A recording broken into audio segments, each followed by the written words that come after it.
ଶ୍ରୋତାମାନଙ୍କୁ ସ୍ୱାଗତ। ଆମର ଫକୀର ମୋହନ ସେନାପତିଙ୍କ ଦ୍ୱାରା ଲିଖିତ ଗଳ୍ପସ୍ୱଳ୍ପର ଗଳ୍ପ କାଳିକା ପ୍ରସାଦ ଗୋରାପ ଆଲୋଚନାକୁ ଆପଣମାନଙ୍କୁ ବହୁତ ବହୁତ ସ୍ୱାଗତ। ନମସ୍କାର। ଆଲୋଚନା ଆରମ୍ଭ ପୂର୍ବରୁ ଆମେ ସେହି ଦର୍ଶକମାନଙ୍କୁ ଧନ୍ୟବାଦ ଦେବାକୁ ଚାହିଁବୁ ଯେଉଁମାନେ ଏହି ଚ୍ୟାନେଲକୁ ସାମାନ୍ୟ ଅର୍ଥ ଦାନ କରିଛନ୍ତି। ଆପଣଙ୍କ ସହଯୋଗ ଆମ ପାଇଁ ବହୁତ ମୂଲ୍ୟବାନ। ହଁ, ନିଶ୍ଚୟ। ଆଉ ଯଦି ଆପଣମାନେ ବି ଆମ ଓଡ଼ିଆ ପଡକାଷ୍ଟ ଚ୍ୟାନେଲ ଅନୁରଣକୁ ସମର୍ଥନ କରିବାକୁ ଚାହାନ୍ତି, ତେବେ ସ୍କ୍ରିନ୍ରେ ଦିଆଯାଇଥିବା କ୍ୟୁଆର୍ କୋଡ୍ ସ୍କାନ୍ କରି ଏକ ଛୋଟ ରାଶି ପ୍ରଦାନ କରିପାରିବେ। ଆପଣଙ୍କର ଏହି ଛୋଟ ସାହାଯ୍ୟ ଆମ ପାଇଁ ବଡ଼ ସାହାଯ୍ୟ ହେବ। ତେବେ ଆଜି ଆମେ ବ୍ୟାସକବି ଫକୀର ମୋହନ ସେନାପତିଙ୍କର ଗୋଟିଏ ଭାରି ପ୍ରସିଦ୍ଧ ଗଳ୍ପ କାଳିକା ପ୍ରସାଦ ଗୋରାପ ଉପରେ ବିସ୍ତୃତ ଭାବେ କଥା ହେବା। ଗଳ୍ପଟିକୁ ଭଲ ଭାବେ ବୁଝିବା ପାଇଁ ଆଉ ଆମ ପରବର୍ତ୍ତୀ ଅଧ୍ୟାୟ ବିଷୟରେ ଜାଣିବା ପାଇଁ ଶେଷ ପର୍ଯ୍ୟନ୍ତ ଆମ ସହିତ ରୁହନ୍ତୁ। ତେବେ ଚାଲନ୍ତୁ ଆରମ୍ଭ କରିବା। କାହାଣୀଟା ବାସ୍ତବିକ ବହୁତ କେମିତି କହିବି, ରୋଚକ। ଏକଦମ ଐତିହାସିକ ପୃଷ୍ଠଭୂମିର ଲେଖା ହୋଇଛି। ସେ ସମୟର ବାଣିଜ୍ୟ, ଲୋକଙ୍କ କଥାବାର୍ତ୍ତା ଆଉ ସବୁଠୁ ବଡ଼ କଥା ହେଲା ଜଳଦସ୍ୟୁଙ୍କ ଭୟ, ସବୁକିଛିର ଚିତ୍ର ଏଥିରେ ଅଛି। ହଁ, ଆଉ ଫକୀର ମୋହନଙ୍କ ଲେଖା ଶୈଳୀ ତ ବାଃ। ଚଲନ୍ତୁ କାହାଣୀ ଭିତରକୁ ଯିବା। ଗଳ୍ପ ଆରମ୍ଭ ହେଉଛି ବାଲେଶ୍ୱରରେ।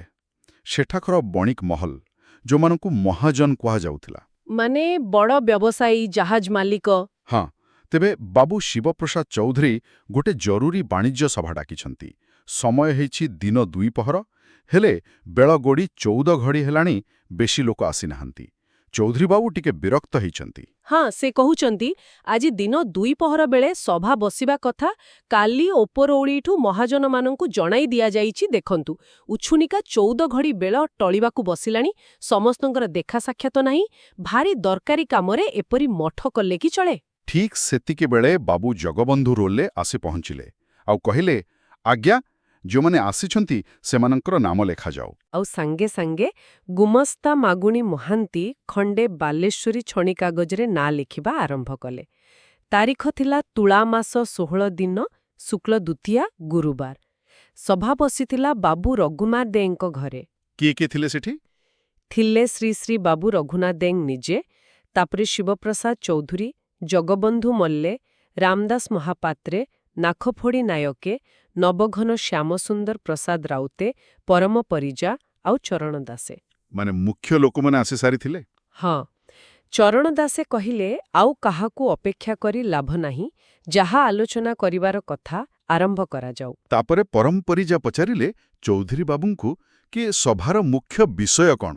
ଆଉ ସେଇଠୁ ଶିବପ୍ରସାଦ ଚୌଧୁରୀ ଯାହା କହିଲେ, ସେଇଠୁ ପ୍ରକୃତ ସମସ୍ୟାଟା ସାମ୍ନାକୁ ଆସିଲା। ସେ ବଡ଼ ଦୁଃଖରେ କହିଲେ, ଆଉ କହିବୁ କ'ଣ? ସମସ୍ତେ ତ ଏକା ନାଁରେ ବସିଛୁ। ଯେଉଁ ଗଜବନ୍ଧନୀ ପଡ଼ିଲାଣି, ଜାହାଜାତି କାରବାର ଏଣିକି ଇତି। ବାପରେ, ଏମିତି ବିପଦ ଆସିଛି ଯେ ବେପାର ବନ୍ଦ ହୋଇଯିବ।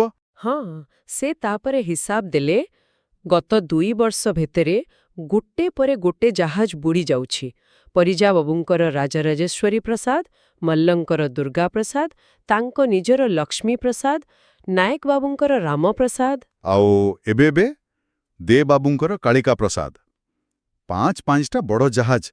ଆଉ କାରଣ କିଛି ଜଣା ନାହିଁ। ପାଗ ଭଲ ଥିଲା, ଝଡ଼ ତୋଫାନ ନଥିଲା। ତ ସମସ୍ତେ ପ୍ରଥମେ ଭାବୁଥିଲେ ହୁଏତ ଦରିଆ ଭିତରେ ଯୋଉ ଲୁଚା ପାହାଡ଼ ଥାଏ, ଡୁବି ପାହାଡ଼, ସେଥିରେ ବାଜି ବୁଡ଼ି ଯାଉଛି। ହଁ, ଯୋଟା ଜୁଆର ବେଳେ ଦେଖାଯାଇନି। କିନ୍ତୁ ଚୌଧୁରୀ କହିଲେ, ନା, ସେ କଥା ନୁହେଁ। ପ୍ରକୃତ କାରଣ ଏବେ ଜଣାପଡ଼ିଛି। ସେ ରଘୁନାଥ ଦେଙ୍କୁ କହିଲେ ତାଙ୍କ ତଣ୍ଡେଲ ହଗ୍ରୁକୁ ଡାକିବା ପାଇଁ। ତଣ୍ଡେଲ ମାନେ? ତଣ୍ଡେଲ ହେଲା ଜାହାଜର ମୁଖ୍ୟ ନାବିକ, ସାରଙ୍ଗ, ମାଝିଙ୍କ ପରେ ତାଙ୍କର ଦାୟିତ୍ୱ। ଆଚ୍ଛା, ତ ରଘୁନାଥ ଦେ ଡାକିଲେ, ଆରେ ହଗ୍ରୁ ତଣ୍ଡେଲ, ମୂଳରୁ ଶେଷ ଯାଏଁ କ'ଣ ଘଟିଲା ବାବୁମାନଙ୍କ ଆଗରେ ବୟାନ କରି ଯାତ। ଖବରଦାର, ପଦେ ବି ଛାଡ଼ିବୁ ନାହିଁ। ଆଉ ହଗ୍ରୁ ତଣ୍ଡେଲ ଆସିଲା। ଦେଖିବାକୁ କେମିତି? ବେକରେ ଗାମୁଛା, ଦେହ ଥରୁଛି, ମୁହଁ ଶୁଖିଲା। ସେ ସମସ୍ତଙ୍କୁ ମୁଣ୍ଡିଆ ମାରିଲା, ତାପରେ କହିବା ଆରମ୍ଭ କଲା। ଏଠୁ କାହାଣୀଟା ଆହୁରି ଗଭୀରକୁ ଯାଉଛି, ଭୟାନକ ବି। ଶୁଣନ୍ତୁ ହଗ୍ରୁ କ'ଣ କହୁଛି। ସେ କହିଲା, ଆଜ୍ଞା, ଗଲାବର୍ଷ ମକର ମାସ, କୃଷ୍ଣପକ୍ଷ ଦ୍ୱିତୀୟା ଦିନ, ଦିପହରିଆ ଭଟ୍ଟାରେ ଆମ୍ଭେମାନେ 4 ଖଣ୍ଡ ଜାହାଜ ବାଲେଶ୍ୱର ବନ୍ଦରଘାଟରୁ ଗଡ଼ିଗଲୁ। 3 ଦିନ ପରେ ସେମାନେ ନଈମୁହାଣ ପାର ହେଇ ବାହାର ଦରିଆରେ ପଶିଲେ। ତାପରଦିନ ସକାଳେ ଦୂରରେ 2ଟା ୟୁରୋପୀୟ ଜାହାଜ ଦେଖିଲେ, ଯାହାକୁ ସେମାନେ କହୁଥିଲେ ଗୋରାପ। ହଁ, ଗୋରାପ। ପରସ୍ପରକୁ ପତାକା, ବା ବାଉଟା ଦେଖେଇ ସଙ୍କେତ ଦେଲେ। ସେ ଗୌରବ ଦୁଇଟା ଦକ୍ଷିଣକୁ ଗଲା। ଗୋଟେ ଗଲା ଲାକ୍ଷାଦ୍ୱୀପ ଚୂଡ଼ା ଆଉ ହାଣ୍ଡି ନେଇ, ଆରଟା ଗଲା କଲମ୍ବୋ ଚାଉଳ ନେଇ। ଆଉ ସେମାନଙ୍କ ସାଙ୍ଗରେ ଯାଇଥିବା ନାୟକ ବାବୁଙ୍କର ଦୁର୍ଗାପ୍ରସାଦ ଜାହାଜ? ସେଇଟା ଗଲା ଉତ୍ତରକୁ, ସୁତାନୁଟି ଆଡ଼େ, ମାନେ ଆଜିକାଲିର କଲିକତା, ଆଉ ହଗ୍ରୁର ଜାହାଜ କାଳିକା ପ୍ରସାଦ ଗଲା ପୂର୍ବ ଦିଗକୁ, ଜବଦ୍ୱୀପର ବତାବୀ ବନ୍ଦରକୁ। ସେତେବେଳେ ପବନ ବି ଭଲ ଥିଲା, ପଶ୍ଚିମ ପବନ, ତ ଜାହାଜ ଜୋରରେ ଚାଲିଥିଲା। ହଁ, ରାତିରେ ଦିଗ ଜାଣିବା ପାଇଁ ସେମାନେ ଧ୍ରୁବତାରା, ଯାହାକୁ ସେମାନେ ଧୋବତାରା କହୁଥିଲେ, ଆଉ ପାହାନ୍ତିଆ ତାରା, ପୋଆ ତାରା, ତାକୁ ଦେଖୁଥିଲେ। ଏମିତି 4 ଦିନ 4 ରାତି ଭଲରେ କଟିଗଲା। କିନ୍ତୁ ପଞ୍ଚମ ଦିନ ସକାଳେ ସୂର୍ଯ୍ୟ ଉଇଲା ବେଳକୁ ପୂର୍ବ ଦିଗରୁ 10 କୋଶ ଦୂରରେ ଆଉ ଗୋଟେ ଜାହାଜ ଦେଖାଗଲା। ଆଉ ସେ ଜାହାଜଟା ସିଧା ଏମାନଙ୍କ ଆଡ଼କୁ ମାଡ଼ି ଆସୁଥିଲା, ଭାରି ଜୋରରେ, ଆଉ ତା ମାସ୍ତୁଲରେ 2ଟା ବଡ଼ ଲାଲ ପତାକା ଉଡୁଥିଲା। ହଗ୍ରୁର ମନରେ ସନ୍ଦେହ ହେଲା। ସେ ଜାହାଜର ମାସ୍ତୁଲ ଉପରେ ଥିବା ଚୌକିକୁ ଚଢ଼ିଗଲା, ଦୁର୍ବିକ୍ଷଣ ଯନ୍ତ୍ରରେ ଦେଖିଲା, ଆଉ ଠିକ୍ ସେତିକିବେଳେ ଧୁମ୍ ଦୁମ୍ ଦୁମ୍। ସେ ଆସୁଥିବା ଜାହାଜରୁ ତୋପଗୁଳି ଫୁଟିଲା, ବମ୍। କାଳିକା ପ୍ରସାଦର ମାଝି ଡରିଗଲେ। ଭାବିଲେ ଏତେ ବଡ଼ ଜାହାଜ ସହ ଲଢ଼ି ହେବନି। ସେ ଜାହାଜର ମୋଡ଼ ବଦଳେଇ ଦକ୍ଷିଣକୁ ପଳେଇବାକୁ ଚେଷ୍ଟା କଲେ। କିନ୍ତୁ ସେ ଶତ୍ରୁ ଜାହାଜଟା ବି ବୁଲି ପଡ଼ି ପିଛା କଲା। ତାର ଗତି ବେଶୀ ଥିଲା। ଶେଷରେ ଦିନ ଗୋଟାଏ ବେଳକୁ 2 ଜାହାଜ ପାଖାପାଖି ହୋଇଗଲେ। ଏତିକିବେଳେ ଚୌଧୁରୀବାହୁ ପଚାରିଲେ, ଆରେ ହଗ୍ରୁ, ତମେମାନେ କାହିଁକି ସେ ଜାହାଜ ପାଖକୁ ଗଲ? ହଗ୍ରୁ କହିଲା, ଆଜ୍ଞା, ଦରିଆର ଗୋଟେ ନିୟମ ଅଛି। ଯଦି କୋଉ ଜାହାଜରେ ବିପଦ ବାଉଟା ମାନେ ଓଲଟା ପତାକା ବା ଏମିତି କିଛି ସଙ୍କେତ ଦେଖାଯାଏ, ତେବେ ପାଖ ଜାହାଜ ସାହାଯ୍ୟ କରିବାକୁ ଯିବା କଥା। ଓହୋ, ସେମାନେ ସେ ଲାଲ ପତାକା ଦେଖି ଭାବିଲେ ବିପଦରେ ପଡ଼ିଛନ୍ତି ବୋଧେ। ହଁ, ଭାବିଲେ ନିଆଁ ଲାଗିଛି କି ପାଣି ପଶୁଛି। କିନ୍ତୁ ଯେମିତି ପାଖକୁ ଗଲେ ସବୁ ଓଲଟା। ସେ ଜାହାଜରୁ 8-10 ଜଣ ବାହାରିଲେ, ମୁଣ୍ଡ ବାଳୁଆ, ଦେହରେ କଳା କନା। ହଗ୍ରୁ ତାଙ୍କୁ ତୁରକ କହିଛି, କିନ୍ତୁ ସେମାନେ ଥିଲେ ପର୍ତ୍ତୁଗୀଜ ଡକାୟତ। ଆଚ୍ଛା। ସେମାନେ ପାଟି କରି କରି ମୋଟା ମୋଟା ଦଉଡ଼ି, ପାଗଡ଼ ଏ ଜାହାଜ ଉପରକୁ ଫିଙ୍ଗିଲେ। 2 ଜାହାଜକୁ ବାନ୍ଧିଦେଲେ, ଆଉ ତାପରେ ତାଙ୍କ ଜାହାଜର ଖୋଳ ଆଉ ଚାପଦାରରୁ, ମାନେ ତଳ ଉପର ମହଲାରୁ?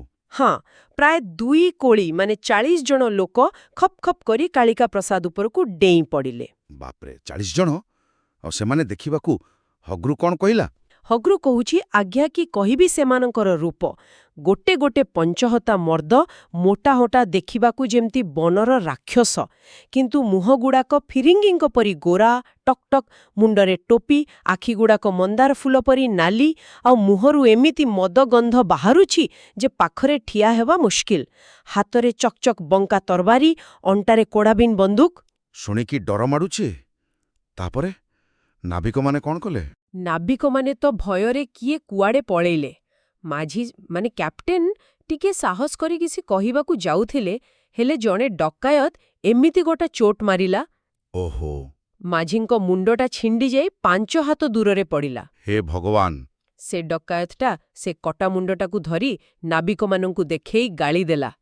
ଆଉ ତାର ଜଣେ ସାଙ୍ଗ ସେ ମୁଣ୍ଡ ନଥିବା ଗଣ୍ଡିଟାକୁ ଟେକି ନେଇ ସମୁଦ୍ରକୁ ଫିଙ୍ଗିଦେଲା। ଏତେ ନିର୍ମମ। ଏହାପରେ ତ ଆଉ କେହି କିଛି କରିବାକୁ ସାହସ କରିନଥିବେ। ଆଉ କି ସାହସ କରିବେ? ସେମାନେ ସବୁ ନାବିକଙ୍କୁ, ହଗ୍ରୁକୁ ମିଶେଇ 20 ଜଣ ହେବେ, ସମସ୍ତଙ୍କୁ ହାତଗଡ଼ ବାନ୍ଧି ନେଇ ନିଜ ଜାହାଜର ଚାପଦାରରେ ବନ୍ଦ କରିଦେଲେ। ଖାଇବାକୁ ଦିନକୁ ମୁଠେ ଚୂଡ଼ା ଆଉ ଟିକେ ପାଣି। ସେଠି କ'ଣ କେହି ମରିଗଲେ କି? ହଁ, ଶଙ୍କର ବେହେରା ମିର୍ଦ୍ଧା ବୋଲି ଜଣେ ନାବିକଙ୍କୁ ଜଣେ ଡକାୟତ ଗୋଇଠା ମାରିଥିଲା। ସେ ସେଇଠି 2 ଦିନ ପରେ ମରିଗଲେ। କି ଦୁଃଖଦ। ତାପରେ କୁଆଡ଼େ ନେଲେ ସେମାନଙ୍କୁ? 3 ଦିନ ପରେ ଗୋଟେ ଅଜଣା ଟାପୁରେ। ପରେ ଜଣାପଡ଼ିଲା ସେ ଟାପୁର ନାଁ ଛଣଦ୍ୱୀପ। ଛଣଦ୍ୱୀପ? ଏଇଟା କୋଉଠି? ଏଇଟା ବୋଧହୁଏ ଆଜିକାଲିର ସାଣ୍ଡୱିଚ୍ ଦ୍ୱୀପ, ବଙ୍ଗୋପସାଗରରେ। ସେତେବେଳେ ପର୍ତ୍ତୁଗୀଜ ଡକାୟତଙ୍କର ଆଡ୍ଡା ଥିଲା। ସେଠି ଗୋଟେ ବଡ଼ ଜେଲଖାନା ଥିଲା। ହଗ୍ରୁ ଆଉ ତା ସାଙ୍ଗମାନଙ୍କୁ ସେଠି ଆହୁରି ବହୁତ ବନ୍ଦୀଙ୍କ ସାଙ୍ଗରେ ରଖାଗଲା। ମାସେ ପରେ ସେମାନଙ୍କୁ ଅଲଗା ଅଲଗା କରିଦେଲେ, ଆଉ ଧମକ ଦେଲେ, ପଳେଇବାକୁ ଚେଷ୍ଟା କଲେ ମାଝିଙ୍କ ପରି ଅବସ୍ଥା ହେବ। ସେଇଠି ହଗ୍ରୁ ସେ ଡକାୟତଙ୍କ ବିଷୟରେ କିଛି ଜାଣିଲା? ହଁ, ସେ ଟାପୁର ରାଜା ଥିଲା ଜଣେ ଭୟଙ୍କର ଡକାୟତ ସର୍ଦ୍ଦାର। ନାଁ ତାର ଗଞ୍ଜିନିସ୍ ବା ଗଞ୍ଜାଲେସ୍। ସେ ଥିଲା ଫାଟୁଆ ଗାଈ ଜାତିର। ମାନେ ପର୍ତ୍ତୁଗୀଜ? ହଁ, ତାର ବି କେତେଜଣ ସର୍ଦ୍ଦାର ଥିଲେ, କପ୍ତାନ ମାଲିଫିକା, ଜୁକ୍ରହୈୟା, ହଗ୍ରିବୁସ୍, ମେସ୍ତର ଦିକସ୍ଥ। ବଡ଼ ଧରଣର ଡକାଇତିରେ ଗଞ୍ଜାଲିସ୍ ନିଜେ ବି ଯାଉଥିଲା। ଆଉ ସେଠି କ'ଣ ଆଉ କାହାକୁ ଭେଟିଲା ହଗ୍ରୁ? ହଁ, ଦିନେ ହଠାତ୍ ଆଉ ଜଣେ ଓଡ଼ିଆ ବନ୍ଦୀ ନାବିକ ଭୀମା ଖଲାସିକୁ ଦେଖିଲା। ଦୁହେଁ କୁଣ୍ଢାକୁଣ୍ଢି ହୋଇ କାନ୍ଦିଲେ। ହେଲେ ଜଣେ ଫିରିଙ୍ଗି ସିପାହୀ ଦେଖିଦେଇ ବେତରେ ବାଡ଼େଇ ଅଲଗା କରିଦେଲା। ତା ପରଠୁ ଆଉ ଦେଖା ହେଇନି। କି କଷ୍ଟ! ତେବେ ସେ ଏତେ ଭୟଙ୍କର ଜାଗାରୁ ଖସିଲା କେମିତି? ରଘୁନାଥ ଦେବୀ ସେଇଆ ପଚାରିଥିବେ ନିଶ୍ଚୟ। ହଁ, ହଗ୍ରୁ କହିଲା, ଦିନେ ସେ ଗଞ୍ଜାଲିସ୍ ଢାକା ପାଖରେ ଜଣେ ବଡ଼ ଜମିଦାରକୁ ଲୁଟିବାକୁ ଯୋଜନା କଲା। 10ଟା ଜାହାଜ, 400-500 ଡକାୟତ, ହଗ୍ରୁକୁ ବି ବାଧ୍ୟ କରି ନିଆଗଲା। ଆଚ୍ଛା। ଯେତେବେଳେ ସେମାନେ ଢାକା ପାଖରେ ପହଞ୍ଚି ଜାହାଜ ରଖି ଡକାୟତମାନେ ଗାଁକୁ ଗଲେ ଲୁଟିବାକୁ, ସେତେବେଳେ ସନ୍ଧ୍ୟା ହେଇ ଆସୁଥିଲା। ହଗ୍ରୁ ଦେଖିଲା ଏଇଟା ସୁଯୋଗ। ହଁ। ସେ ଚୁପ୍ କରି ଜାହାଜରୁ ପାଣିକୁ ଡେଇଁ ପଡ଼ିଲା। ପହରି ପହରି କୂଳରେ ଲାଗିଲା ଆଉ ଅନ୍ଧାରରେ କୁଆଡ଼େ ପଳେଇଗଲା। ବାଃ! କିନ୍ତୁ ସେଠୁ ବାଲେଶ୍ୱର ଫେରିବା? ସେଇଟା ଥିଲା ଆହୁରି କଷ୍ଟକର। 6 ମାସ, ପୁରା 6 ମାସ ଲାଗିଲା।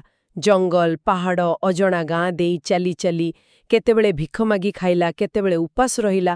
ବାଟ ପଚାରି ପଚାରି ଶେଷରେ ବାଲେଶ୍ୱରରେ ପହଞ୍ଚିଲା। ଏଇ ହେଲା ହଗ୍ରୁର କାହାଣୀ। ବାପରେ ବାପ! କିଏ ଅନୁଭୂତି!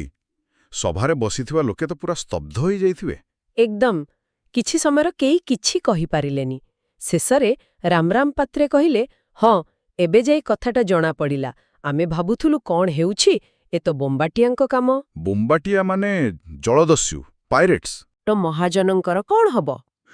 ରଘୁନାଥ ଦେ, ଯାହାଙ୍କର ଜାହାଜେ ଯାଇଥିଲା, ସେ ତ ନିଶ୍ଚୟ ବହୁତ ଦୁଃଖିତ ଥିବେ।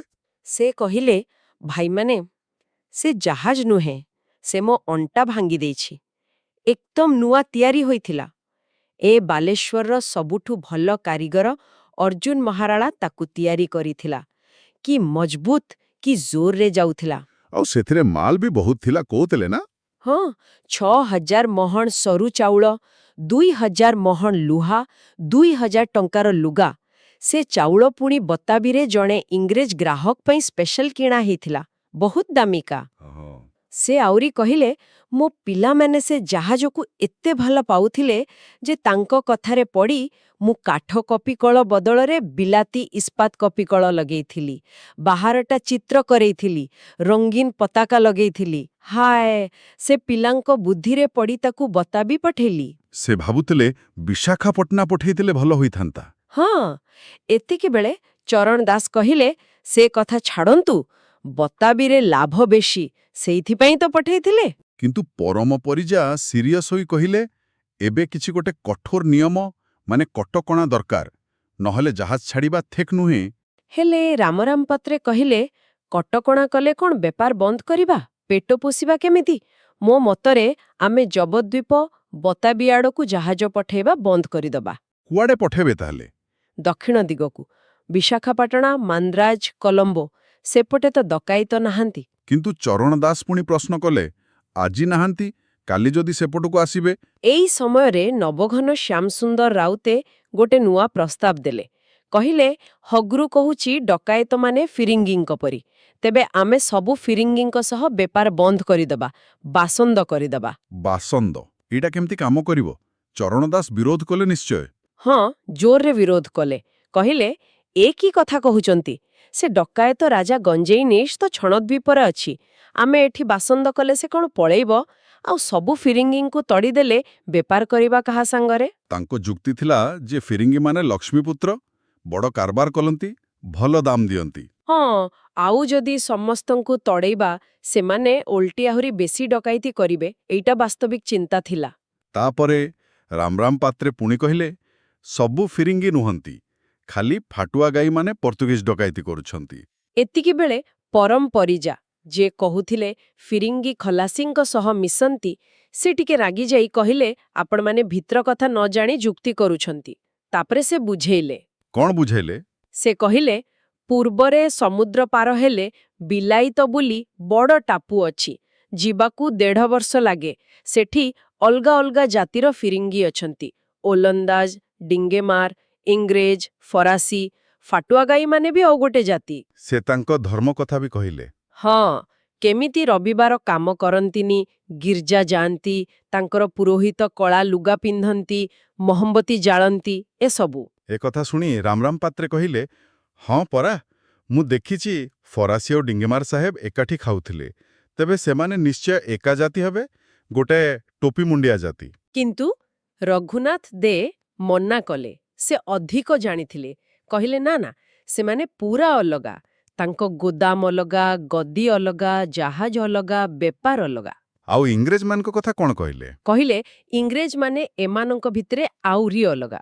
ଯେମିତି ଆମ ଭିତରେ ବ୍ରାହ୍ମଣ, ସେମାନେ ବଳରାମଗଢ଼ିରେ ଅଲଗା ରହୁଛନ୍ତି, ଆଉ ତାଙ୍କ ଦେହ ରଙ୍ଗ ପୁରା ସେତିଆ। ଏଥିରୁ ଲାଗୁଛି ଇଂରେଜମାନେ ସେତେବେଳକୁ ଟିକେ ବେଶୀ ପ୍ରଭାବଶାଳୀ ହେବା ଆରମ୍ଭ କଲେଣି। ହଁ, ତାପରେ ଚରଣ ଦାସ ଗୋଟେ ବହୁତ ଜରୁରୀ ପ୍ରଶ୍ନ ପଚାରିଲେ। କହିଲେ, ଆଜ୍ଞା, ବର୍ଷେ ହେଲା ଦୁଇଟା ବଡ଼ ଇଂରେଜ ଜାହାଜ ଡାହାଣୀ ମୁଣ୍ଡ ଆଉ ନାଲି ବନ୍ଦରରେ ଅଟକି ରହିଛି, କାହିଁକି ଯାଉନାହାନ୍ତି? ଡାହାଣୀ ମୁଣ୍ଡ ମାନେ ଡାଇମଣ୍ଡ କ୍ୱିନ୍, ଆଉ ନାଳି ମାନେ ଲିଲି। ବୋଧହୁଏ ସେଇଆ। ରଘୁନାଥ ଦେ କାରଣ ବୁଝେଇଲେ।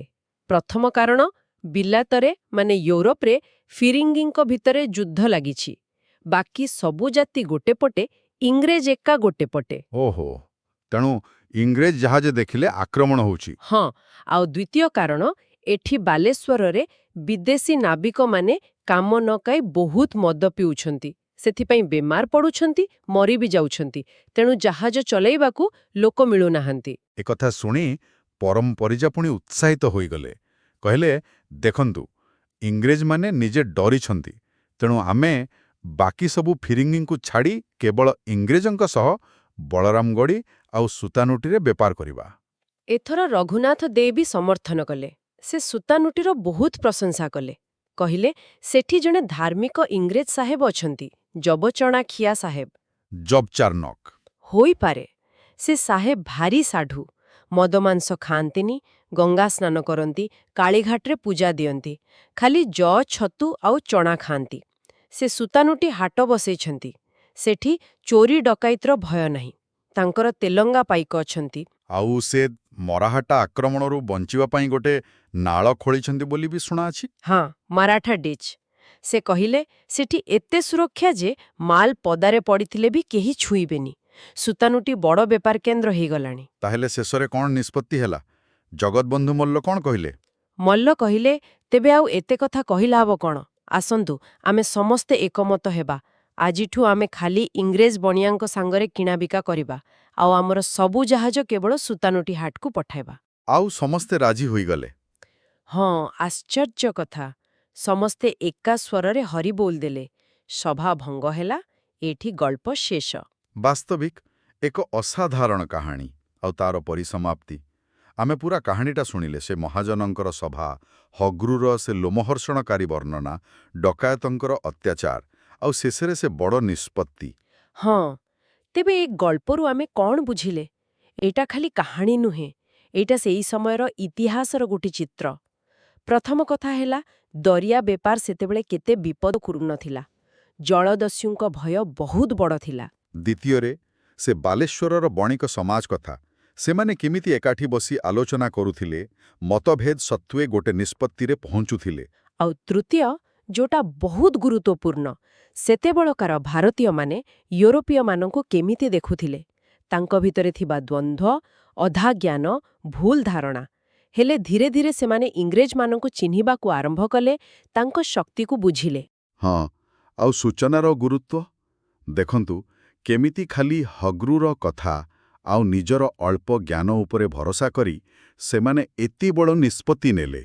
କେବଳ ଇଂରେଜଙ୍କ ସହ ବ୍ୟାପାର କରିବା ଆଉ କଲିକତାକୁ ମୁଖ୍ୟ କେନ୍ଦ୍ର କରିବା। ଏକଦମ ଠିକ୍। ଆଉ ଏହା ସହ ୟୁରୋପର ଯୁଦ୍ଧ କେମିତି ଏଠି ପ୍ରଭାବ ପକାଉଥିଲା, ସେ କଥା ବି ଜଣାପଡ଼ିଲା। ଆଉ ସବୁଠୁ ବଡ଼ କଥା ହେଲା, ଏ ଗଳ୍ପ ସୂଚଉଛି କେମିତି ପର୍ତ୍ତୁଗୀଜଙ୍କର ପ୍ରଭାବ କମୁଥିଲା ଆଉ ଇଂରେଜଙ୍କର ପ୍ରଭାବ ବଢ଼ୁଥିଲା। କଲିକତା କେନ୍ଦ୍ର ହେଉଥିଲା। ଏଇଟା ଗୋଟେ ପରିବର୍ତ୍ତନର ସମୟ ଥିଲା। ଆଉ ଯଦି ଆଜିର ସମୟକୁ ଦେଖିବା, ଏ କଥାଗୁଡ଼ାକ ଆଜି ବି ସତ। ହୁଏତ ଆଜି ଫାଟୁଆଗାଇ ଡକାୟତ ନାହାନ୍ତି, କିନ୍ତୁ ବେପାରରେ ବିପଦର ରୂପ ବଦଳିଛି। ଅର୍ଥନୈତିକ ଅସ୍ଥିରତା, ବିଶ୍ୱ ରାଜନୀତିର ପ୍ରଭାବ, ନିର୍ଭରଯୋଗ୍ୟ ସାଥୀ ଖୋଜିବା, ଏସବୁ ଚିନ୍ତା ଆଜି ବି ଅଛି। ନିଶ୍ଚିତ ଭାବରେ। ଶେଷରେ ଗୋଟିଏ ଚିନ୍ତା ରହିଯାଉଛି। ଯେତେବେଳେ ଆମେ ଗୋଟେ ନୂଆ, ଶକ୍ତିଶାଳୀ, ବାହାର ଶକ୍ତିକୁ ସାମ୍ନା କରୁ, ଯାହାକୁ ଆମେ ପୁରା ବୁଝିନଥାଉ, ସେତେବେଳେ ଭୟ ଆଉ ଅଧା ସତ୍ୟ ଭିତରେ ଆମେ କେମିତି ନିଷ୍ପତ୍ତି ନେଉ? ଏ ଗଳ୍ପ ସେଇ ପ୍ରଶ୍ନ ପଚାରୁଛି। ବହୁତ ସୁନ୍ଦର ବିଶ୍ଳେଷଣ।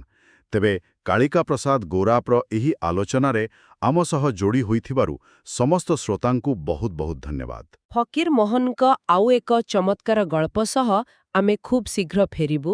ଆମ ସହ ଯୋଡ଼ି ହୋଇ ରୁହନ୍ତୁ। ଆପଣମାନେ ଆଉ କେଉଁ ଓଡ଼ିଆ ଗଳ୍ପ ଉପରେ ଆଲୋଚନା ଶୁଣିବାକୁ ଚାହାନ୍ତି, ଆମକୁ କମେଣ୍ଟ କରି ଜଣାନ୍ତୁ। ଆମ ଚ୍ୟାନେଲକୁ ଲାଇକ୍, ସେୟାର, କମେଣ୍ଟ କରନ୍ତୁ ଏବଂ ସବସ୍କ୍ରାଇବ୍ କରିବାକୁ ଭୁଲନ୍ତୁ ନାହିଁ। ଦୟାକରି ସେୟାର କରନ୍ତୁ ଏବଂ ଆମ ଏହି ଓଡ଼ିଆ ଚ୍ୟାନେଲକୁ ଆଗକୁ ବଢ଼ାଇବାରେ ସାହାଯ୍ୟ କରନ୍ତୁ। ନୂଆ ଅଧ୍ୟାୟର ନୋଟିଫିକେସନ୍ ପାଇଁ ବେଲ୍ ଆଇକନ୍କୁ ନିଶ୍ଚୟ କ୍ଲିକ୍ କରନ୍ତୁ। ଧନ୍ୟବାଦ। ଧନ୍ୟବାଦ।